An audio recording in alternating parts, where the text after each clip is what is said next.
How's it going, koalians? Today we've got 2 more worlds to challenge with double sunk cost plants. Society of Zombos releases the files, and Society of Zombos doesn't release the files. These are going to be 2 of the toughest worlds yet, especially Dark Ages, where no sun falls from the sky. I knew this was going to be a tough episode, but I didn't expect to face the single hardest level I've ever attempted in any challenge series. I nearly went insane trying to beat it. And of course, we've got another plant to eat in real life. Without any further buffoonery, let's get right into it.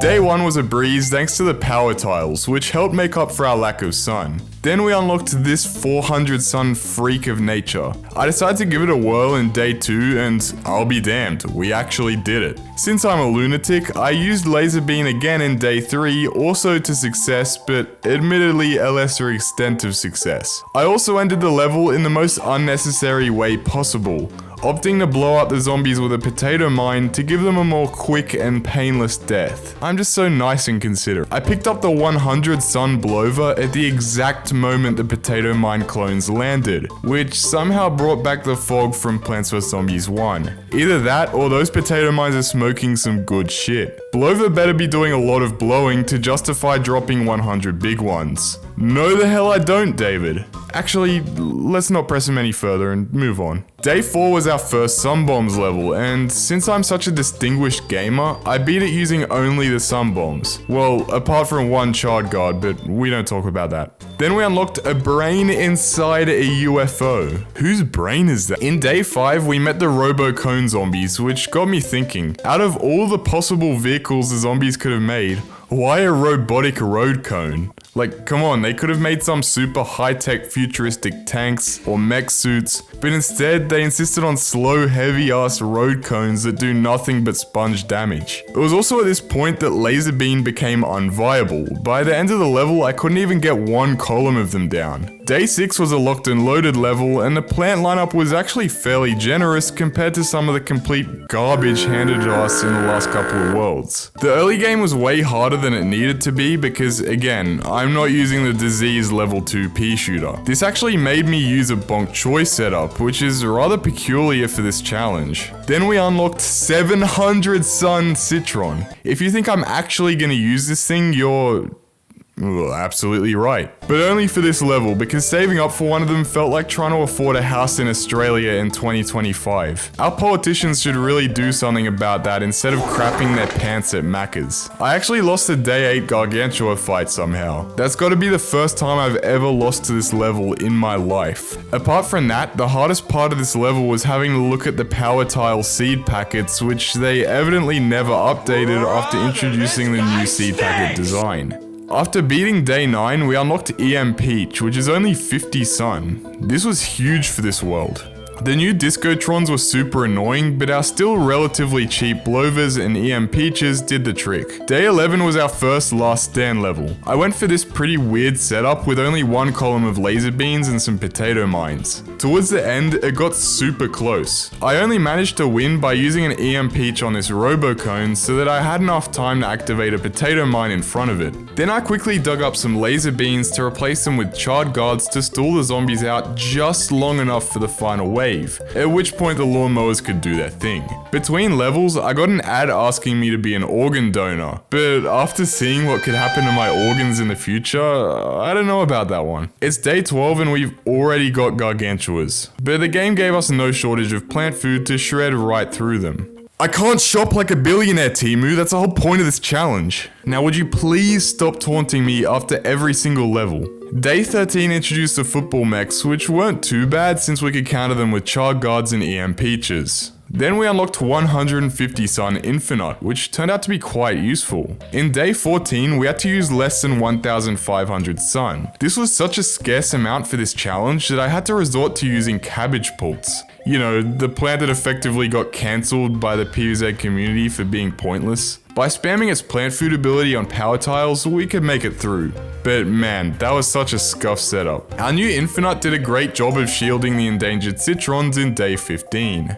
If only JFK had one on his limousine. Its plant food ability usually means we only have to plant one of them, so that more than makes up for its 150 sun cost. While we beat day 16, it's time for the long-awaited far future fun facts with Koala. Now you may be thinking to yourself, Koala, how are you going to do facts about the future? And that's a good question because I can't. When it comes to the future, there are only predictions, not facts. I think it's fair to say that AI and technological advancement will likely play a large role in the future, for better or for worse. So I decided to stick with that theme and ask ChatGPT what it thinks will happen in the year 2323. I chose 2323 because that's when the far future world takes place. I should add that, in general, I'm strongly opposed to generative AI, especially in the field of art and content creation. I'm only doing this for shits and giggles and because it fits the theme here. Among the predictions made for that year, ChatGPT guessed that we may have merged with AI or engineered new life forms, explored nearby star systems, inhabited Mars, used AI in government and health, used mind uploading to achieve digital immortality, revived extinct species through genetic engineering, dealt with nuclear war, rogue AI and pandemics, and discovered extraterrestrial life. For anyone watching in the year 2323, drop a comment below if any of that came true. Honestly, some of these predictions sounded pretty dystopian, and I can see why. So much of the media and the internet is filled with what's wrong with the world and not what's right with the world, so it's understandable that an AI would be pessimistic since it learns from these sources. We live in probably the best time in human history. We're healthier and wealthier on average than ever before, regardless of what the sensationalist media might make you think. Who knows if the future will be better or worse, so just focus on now and enjoy the present. Thank you for coming to my philosophical TED Talk. Now let's get back to the mobile game about cartoon plants and zombies. Day 17 introduced us to magnifying grass. Now, as you probably know, this plant works by using sun to shoot zombies. Since its value is mostly derived from these attacks and not the initial cost of placing it, I decided to double the cost of its attacks as well, from 50 to 100. However, this led to another soft lock like the very first level of the challenge. Dave gives us 100 sun to use 2 attacks on the cone head, but that's only enough to afford 1. So I had to mod the level to function properly. It ended up being way easier to just remove the magnifying grass intro entirely than to increase the starting sun, so that's what I did. The level itself was a locked and loaded level which forced us to only use the nerfed magnifying grass. This made the level really tough. We just barely managed to cling on with 0 mowers and only a few plants left by the end of the level. Also, I know I used iceberg lettuce in the level, and no, I'm not eating it just yet. I'm waiting for Dark Ages to eat a certain other plant first. We had to produce at least 6,000 sun in day 18, which was quite the chore, but we pulled through using ridiculously expensive twin sunflowers on power tiles. I beat day 19's sun bombs level in the weirdest way possible, because why not? Day 20 had us protecting a whole column of endangered starfruits, which was super close and super stressful. It all came down to one last football mech, which was threatening to make my starfruit a shooting starfruit. So I EMP shit in just the right spot so that it got penetrated by every single starfruit at the same time. We unlocked mower launch, which is huge for any Plants vs Zombies 2 challenge, including this one. Day 21 was a pretty big nothing burger for this far into the world, which made me pretty confident for the coming levels. Too confident, you could say, because the very next level greeted me with the heart-stopping jump scare we've become all too familiar with. And at day 22, you do not want to see one of these towards the end of a world. Despite all of this, I managed to pull it off first try using this really unorthodox asymmetrical setup. I did this by making a number of plays that were half genius, half RNG. First, I set up my plants on the power tiles so that using plant food on one plant would also launch a couple of potato mines at the zombies. This worked well, sniping a shield zombie out of existence. Then, using Infinite's plant food, I clumped together 3 robo cones so that they all stepped onto a potato mine at the same time, earning me a triple kill from just one 50 sun potato mine. Then, on the final wave, we had one lane that didn't have a lawnmower, so I dug up everything to recycle the sun for that one lane. This was really scary because there was a shield zombie protecting a bucket head, with only one red stinger to defend them, so I separated the two using a charred guard to hold back the shield zombie, then a potato mine to deal with the bucket head. These are the kinds of plays I have to make in these levels because of how inadequate our sun pool is. Day 23 gave us a sun expenditure limit. I used every single drop of it, and this is all we had to show for it. Yeah, the power tiles absolutely saved my life in this one. Day 24 was one final sun bombs level, which was pretty difficult, but I managed. Then we got Tile Turnip. If you're wondering how I modded Tile Turnip, I just doubled its cost on second placement from 250 to 500. So with each increase it cost double the usual cost. Day 25's Zomboss battle was trivial from the amount of power tiles they give you. And with that, we've conquered Far Future. I swear the Dark Ages key looks exactly like a crazy orb from the Garden Warfare games. This was the point where the challenge started to get way harder. Every single world from this point on is gonna be a major pain in the ass, and Dark Ages was no exception. I lost night fucking 1. I fell to Coneheads, bro, it's over for me. Literally 0 sun falls from the sky, which was an absolute nightmare for this challenge. See what I did there? Nightmare? Get it? One way we can get sun is via gravestones, but remember Gravebuster is a 0 cost plant, so I had to cripple it with a whopping 20-second reload time. It was still useful here, as you can see in night 1, but it was certainly a shell of its former self, and alone didn't make these levels much easier. Sunshroom was also pretty useful here, only costing 50 sun, but it definitely wasn't the game changer I envisioned it to be. It took so long to ramp up a Sunshroom build that I'm sure it's part of the reason we lost the level. A bunch of zombies all came rushing at us while the Sunshrooms just loitered around waiting to grow. That being said, they're still better than regular sunflowers, albeit marginally. There's genuinely no great plants for us to use. The only way we're gonna get through this world is through sheer skill and determination. I eventually developed our winning strategy for night 1. We had to bring Sunshroom, Gravebuster, Potato Mine, literally all 3 stallers because we needed every single one of them to slow down the early game so we could build up our Sunshrooms, and lastly, Red Stinger as our attacker.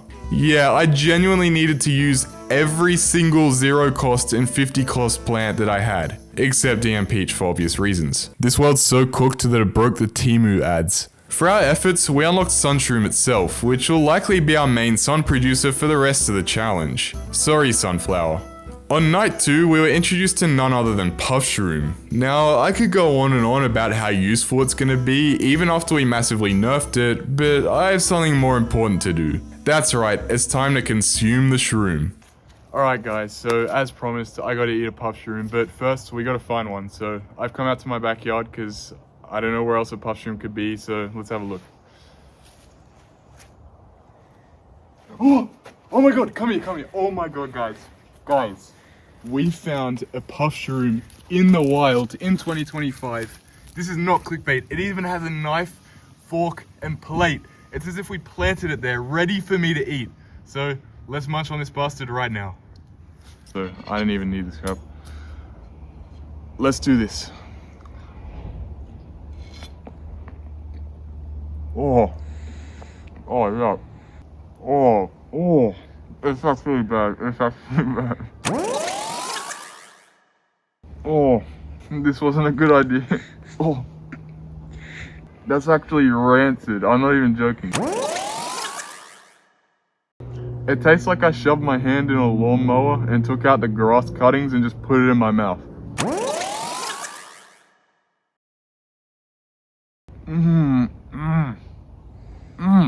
I'm nearly done.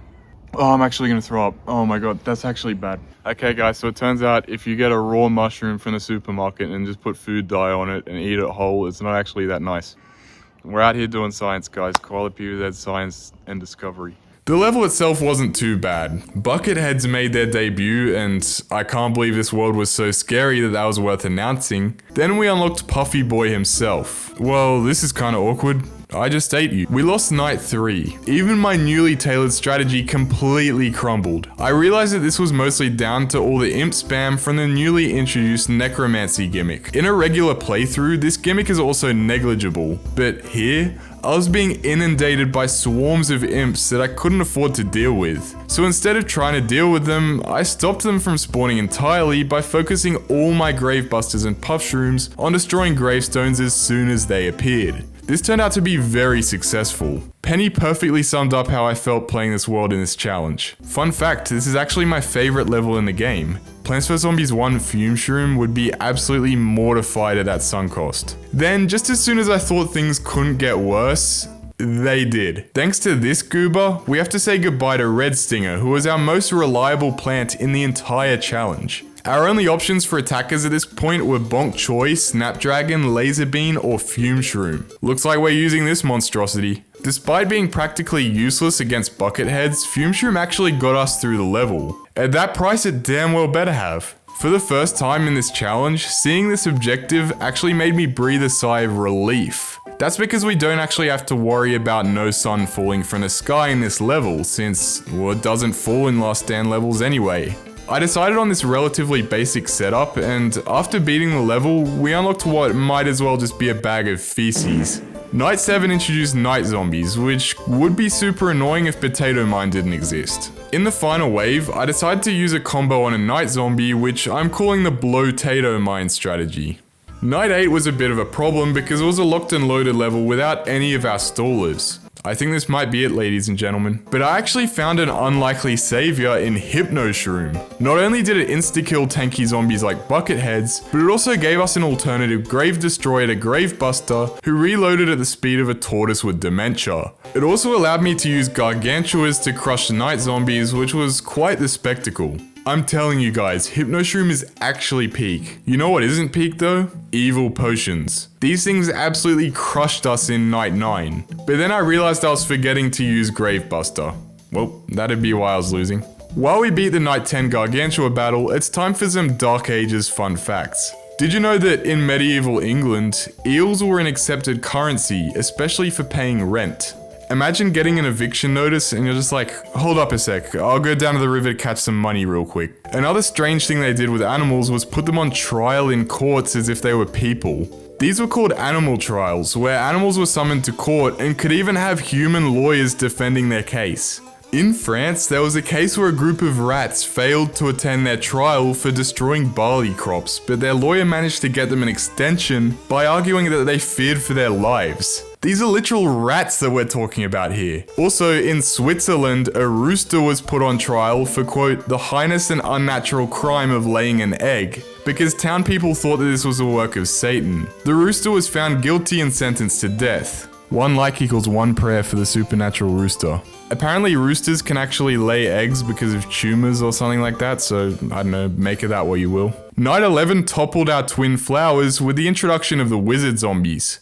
We managed to beat the level, but it was extremely close. Night 12 had us keeping this column of mushrooms alive for the whole level, which was no problem due to the overabundance of plant food. This is one of the most interesting levels in the game in my opinion, super memorable. I wish I could say the same about Night 13, but I can't because peanut. Day 14 scared the ever-living shit out of me. We had to produce 5,000 sun, and the only sun producers allowed were the 100 cost Sunbeam and the double reload Gravebuster for sun gravestones. As soon as I saw this, I assumed we were done, but the level didn't turn out that bad. We just had to take it very slowly and ensure we busted as many sun gravestones as possible and sunbeamed as many zombies as possible, even when it meant a net loss in sun. But we aren't in the clear just yet, because we have a last stand level. I don't really know what I was going for with this setup, but would you look at that, it worked. Just kidding, one lone wizard zombie decided to be a tosser and screw it all up.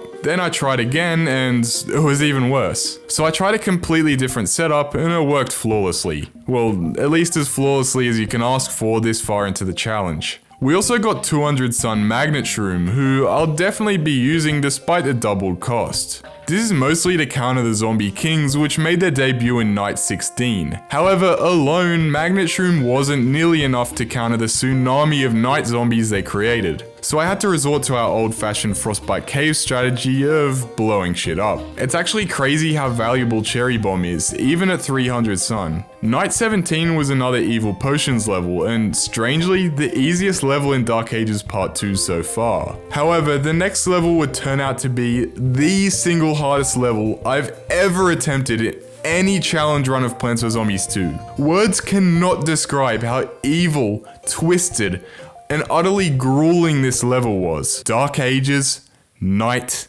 18. Night 18 was a locked and loaded level. The plants given were iceberg lettuce, kernel pulp, sun shroom, fume shroom, and peanut. Unlike many other levels with given plants, we would need to make use of every single one of these guys if we wanted any kind of chance of winning. You know you're cooked when you have to resort to using 300 cost peanut. The level started out with some basic zombies in a few lanes. We didn't actually want to attack those because damaging zombies early on triggers the next wave of zombies quicker. So instead, we let them walk over to the mowers while we harvested some sunshrooms in the other lanes. Emphasis on some, because again, these things are excruciatingly slow for this challenge.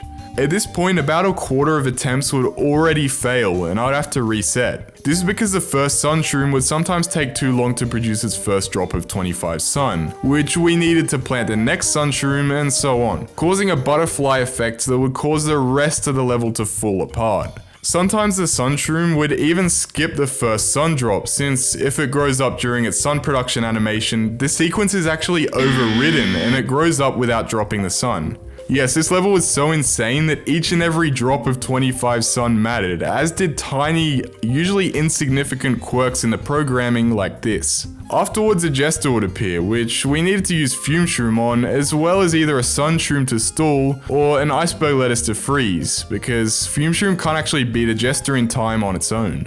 Then the first wizard appeared, followed shortly by a necromancy of 4 coneheads. This is where I'd have to write off another quarter of runs, since we had to get lucky with Colonel Put Butter to stall the wizard, while also hoping that the coneheads would spawn far up the lawn, and especially not in front of the wizard. You may be asking, Koala, why don't you just use some plant food or a mower launch? Well, take a look at the first flag and see for yourself. If left alive for more than a few seconds, these 3 zombie kings knight a bunch of zombies and end the other 50% of runs that would make it to this point. All 3 of these kings absolutely needed to be killed before they could knight a single zombie. The only way to do this was to hold on to 2 plant foods for fume shrooms to kill 2 of them, and a mower launch for the 3rd. So I could only allow myself to use 1 plant food out of the 3 we were given before this point. But then it didn't end up mattering anyway, because another wizard and 2 kings would annihilate our weakened defenses. I could never make it past this point.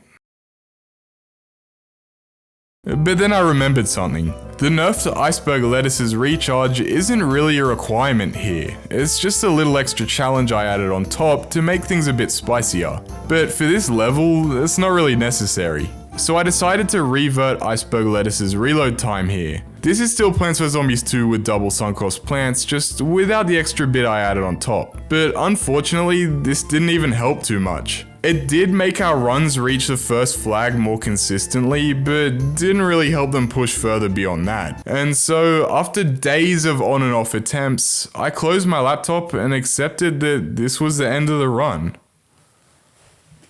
But something about that didn't sit right with me. This is the second last level of Dark Ages, a world that, against all odds, we managed to clear flawlessly right up until the end. I did not want to quit here. I wanted to be able to say that I beat the entirety of Dark Ages, the world with no sun, with double sunk cost plants. I'm sure being able to say that will really put me ahead in job interviews. The next morning I woke up and decided I'm not a quitter, I'm a koala. So I sat at my desk at 9 AM and apart from getting up to eat and piss, I stayed there from 9 in the goddamn morning to 9 at goddamn night trying this level over and over and over and over. The drive to beat this level, conquer Dark Ages, and keep this challenge alive consumed me. And so in 10 hours of attempts across an entire day, this is what happened.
When I beat this level, I'm not joking, I stared at my screen in disbelief, nearly in tears, for what felt like 10 straight minutes. This was the most monumental roadblock I've overcome in channel history. There were two things I did differently on that day. I decided to use keybinds because the gameplay had to be so optimal and precise that I doubt it would have even been possible without them. And secondly, I decided to close and reopen my game every couple hours to shake up the zombie spawns, since each time you do this, it changes which lanes the zombies spawned in. Both of these changes only marginally helped us, but after an entire day of attempts, this was the straw that broke the camel's back. Nothing was super special about the winning run. It was just the accumulation of all the memorized zombie patterns and optimal plant placements that I learnt by brute force over the past few days, aided by some better wizard and necromancy RNG. Not to mention the extremely precise moves I made in the final wave. If there's such a thing as Plants vs Zombies 2 esports, sign me the fuck up, because look how tight these plays were. If I placed that fume shroom even a nanosecond later, the zombie would have been past its range and I would have probably curled up in a ball in the corner of my room crying myself to sleep. There were points where I was so certain this level was impossible that I even moved on and wrote the script for the level saying it was impossible before scrapping it and getting back to it. But alas, we moved on to night 19, which was an endangered plants level. The early game was rough and I ended up losing a couple of times, but with optimal Pushroom and Gravebuster placements, we could get past the early stage of the level, and from there, it was smooth sailing with Cherry Bomb and Infinites to protect the Magnet Shrooms. I genuinely felt a bit of trauma when King Zombies started dropping, but the Magnet Shrooms completely nullified them. Man, I wish we had these things in Night 18. Then, after beating the coolest boss fight in the game, we got the Neon Mixtape Tour key, which looks exactly like Boombot from Subway Surfers. From Neon Mixtape Tour onwards, this challenge is about to get a whole lot crazier. So thank you all for tuning in, and I'll see you in the next one.